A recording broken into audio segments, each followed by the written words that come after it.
The last Mana remake left something of a bad taste in my mouth. While I can't pretend this didn't impact my expectations for this game, I can say that Trials of Mana has been a rather pleasant surprise.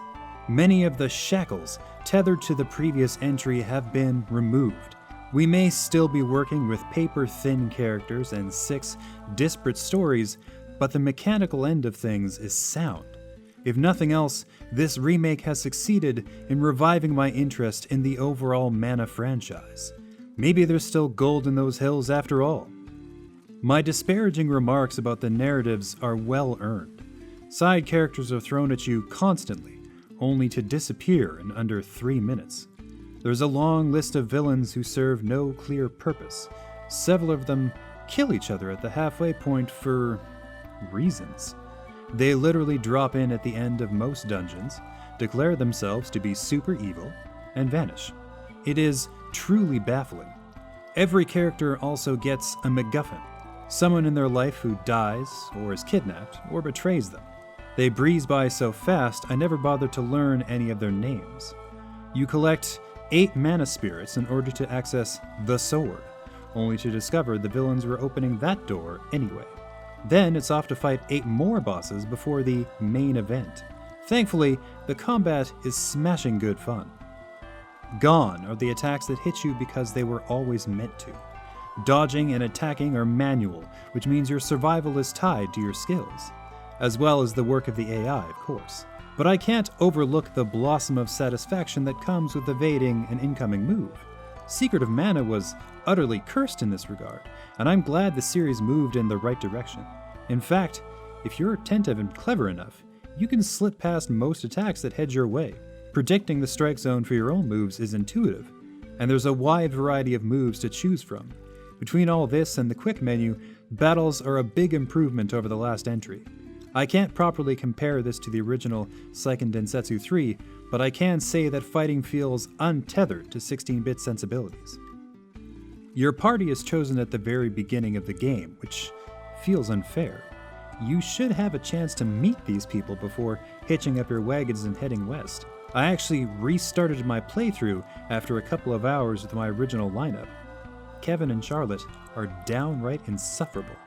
Why can't Kevin speak in complete sentences? It has nothing to do with his lineage. He's only half beastman, and the full-blooded ones are perfectly eloquent.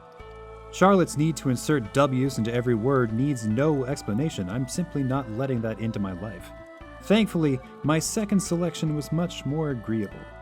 Everything was going great until the battles got tougher. It turns out the AI won't use healing items unless you max out those settings and fully prevent them from attacking.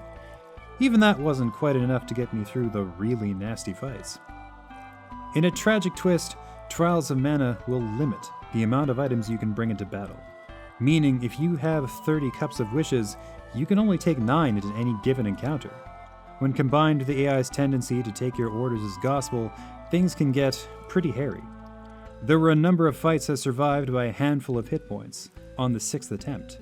While some of the regular battles require little forethought, rest assured you won't be bored by most of the boss fights. The same can't be said for the game's many shopping excursions. I've touched on this before, but buying new gear in these older games can be a giant drag. Every new town means 3 new sets of weapons and armor. There's no decisions to make, you simply need the right amount of money. Gear should be fun, a secondary set of choices that add extra variety to your individual playthrough. Either give me some tough calls to make on what to buy, or remove the mechanic altogether. Maybe attach another set of upgrade trees to the gear you have. Add a little spice to that sword. Although the shopping is deadly dull, there were other elements that felt more modern. On our last trip around the Mana Tree, the tunes were a bit jagged, like a blown speaker in an old Pontiac. There's none of that happening here. I took several opportunities to switch between the old music and the new. Each time, the new compositions felt more complete, more potent. Maybe it's the absence of nostalgia, but I felt no inclination to revert to the Super NES soundtrack. The other exemplary upgrade was the graphics. Real care and attention was paid to each of the character models. Everyone's outfits get ever more elaborate with every class change, and the weapons even reflect your endless shopping trips. The background art is a little more basic, but not to the point of distraction. The entire aesthetic has taken a real step forward. Every mana game after Secret of Mana has felt diminished by comparison. Time has revealed even that gem's numerous flaws, but there's still a bar that's been set. Trials of Mana reaches for that bar, perhaps even grasping it. The graphics are lovely, the music is compelling, and the combat is engaging. It's a weird, beautiful action RPG with enough hooks to keep me on the wire to the very end. The story may be wafer thin, the characters might be flat, and their dialogue might be clumsy, but the core remains intact.